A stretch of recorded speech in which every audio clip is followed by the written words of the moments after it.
King is alive. I'm gonna sing in the middle of the storm.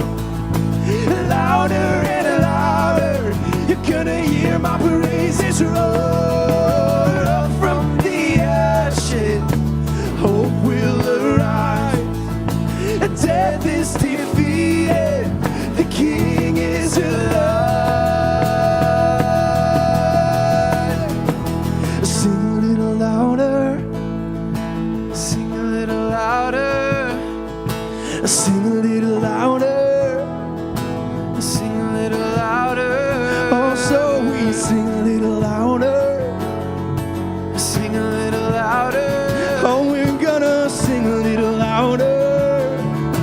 Sing a little louder, sing a little louder, in the presence of my enemies. Sing a little louder, oh, louder than the unbelief. Sing a little louder, my weapon is a melody. Sing a little louder, oh, louder than the unbelief. Sing a little louder.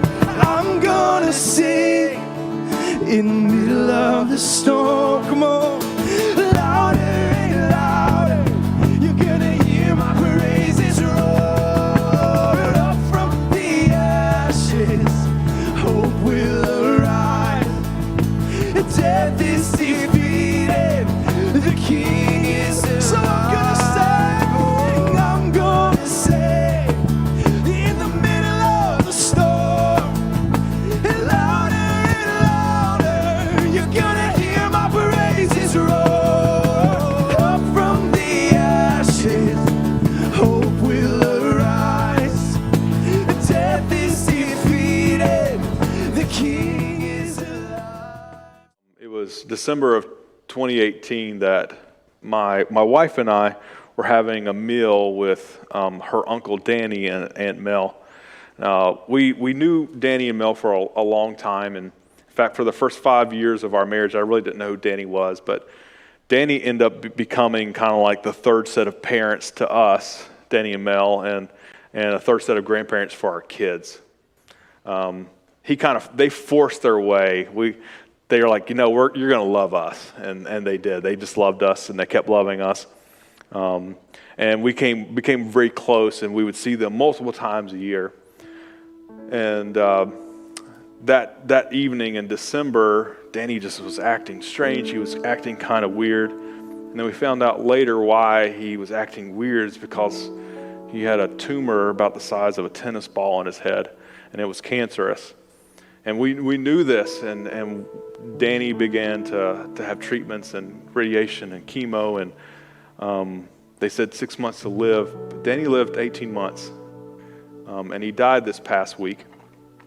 And we're at the funeral, and I knew I've been reading 1 Peter all week, and this idea of 1 Peter, and I got to watch it lived out at his funeral.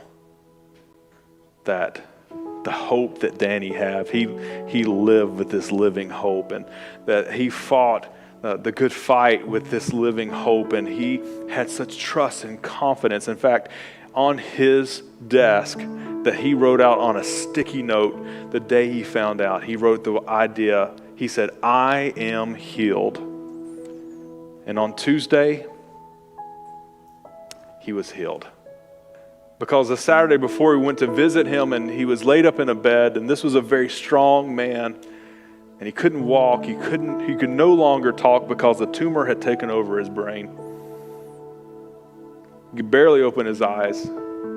Now Kelly and I sang to him, and he would move his feet, but that's about all the response that we could get.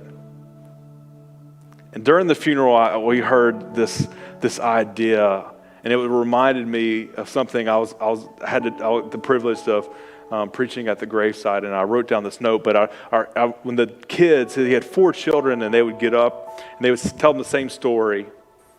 His daughter was first, and she's like, "I moved into this new town, and I couldn't find friends." And he would say, "Don't you know you're in Underwood? That was his last name, my wife's maiden name. You're special. They should be honored to get to know you. Or she didn't get picked for the team, and she said, don't you know you're an Underwood? Don't you know who you are?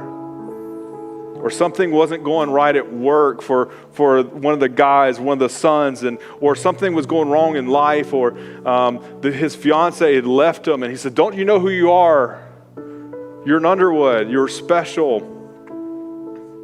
And I remember the first time Danny would come and he would just give you this big bear hug and he would hold you in close. If you don't like hugs, then you would not like Danny. And he would just hold you in close and he would talk to me. He would whisper in my ear. He says, you're special. You're an Underwood now. Now, my first response was like, I'm not an Underwood. I'm a Kirby. In fact, I took one of your Underwoods. I stole her and made her a Kirby.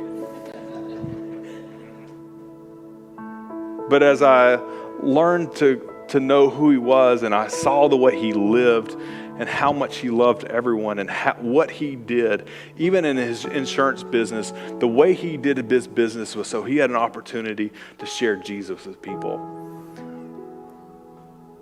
And I began to understand because Danny knew who he was. And he was trying to instill that to his kids. And I got to see this message lived out.